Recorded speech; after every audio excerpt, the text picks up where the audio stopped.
Hello everyone. সেদিন ঘুরতে গিয়ে আমার একটা খুব বাজে এক্সপিরিয়েন্সই বলতে পারো হয়েছে। তার মধ্যে আমার চোখে গেল পোকা ঢুকে।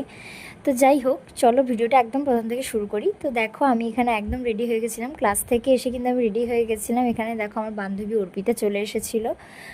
যেহেতু ক্যামেরাটা আমি অপোজিট সাইড থেকে নিয়েছিলাম, অর্পিতা বলছিল ভালো আসছে না, স্ক্রিনটা ঠিক করে নিই। তারপর আমি ক্যামেরাটা আবার ঘুরিয়ে দেখলাম, হ্যাঁ এবার ভালো আসছে।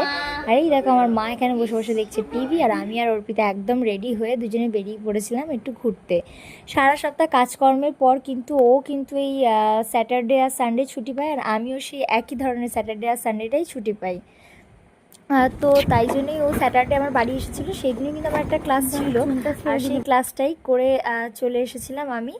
আর এসে কিন্তু আমি আর ও একসাথে বেরিয়ে এসেছিলাম ঘুরতে। আর যাবো কোথায়, সামনে ইকো আরবান আছে, যেহেতু ইকো আরবানের দিকে গিয়েছিলাম। আর ইকো আরবানের দিকে যখন আমি গিয়ে ওকে জিজ্ঞেস করলাম তুই কোথায় যাবি, ও বললো ইকো আরবানটাতে সবার প্রেম করার জায়গা, আচ্ছা আমরা নিম্মনে যাই। তো আমি আর ও চলে গেছিলাম একদম নিম্মনের কাছে। তোমরা কারা কারা নিউ টাউন সাইড থেকে আমার ভিডিও দেখছো আমাকে অবশ্যই জানিও, আর এই সাইডে কারা গেছো আমাকে কিন্তু অবশ্যই জানিও। জানি অনেকেই গেছো। তো দেখো, আমিও গিয়ে গাড়িটা একদম পার্ক করে নিলাম, আর প্রথমেই ঢুকে গেছিলাম নিমবাড়ানিতে। ঢুকে দেখছি পুরো অন্ধকার, সত্যি তখন একদম অন্ধকার হয়ে গেছিলো। শীতকাল যেহেতু পড়ে যাচ্ছে, তাই আস্তে আস্তে খুব তাড়াতাড়ি অন্ধকার হয়ে যাচ্ছে। কিন্তু তাও আমরা ঘোরা ছাড়বো না, ঘোরা আর কাউতলি করা আমরা ছাড়বো না। তো দেখো চারিদিকটা অন্ধকার হলো, আমরা ঘুরে ঘুরে বেড়াচ্ছিলাম। আর দেখো পুরোটাই অন্ধকার নিম্বন, কিন্তু তাও ক্যামেরায় বেশ ভালোই এসেছে, পরিষ্কার ঝরিষ্কার। তো দেখো এইদিকে কয়েকজন বসে একদম মানে একদম পুরো মানে বসে আর কি লং ড্রেস পরে শ্যুট করছে। আই থিঙ্ক মেকআপে শ্যুট করছে, জানি না ওরা এখানে কিসে শ্যুট করছে। তো আমি সেটার একটা ফুটেজ নিয়ে ওখান থেকে বেরিয়ে সামনের পার্কটা চলে গেছি। আশা করি তোমরা যারা গেছো বা ওইদিকে থাকো তোমরা জানবে দুটো পার্ক একদম মানে মুখোমুখি।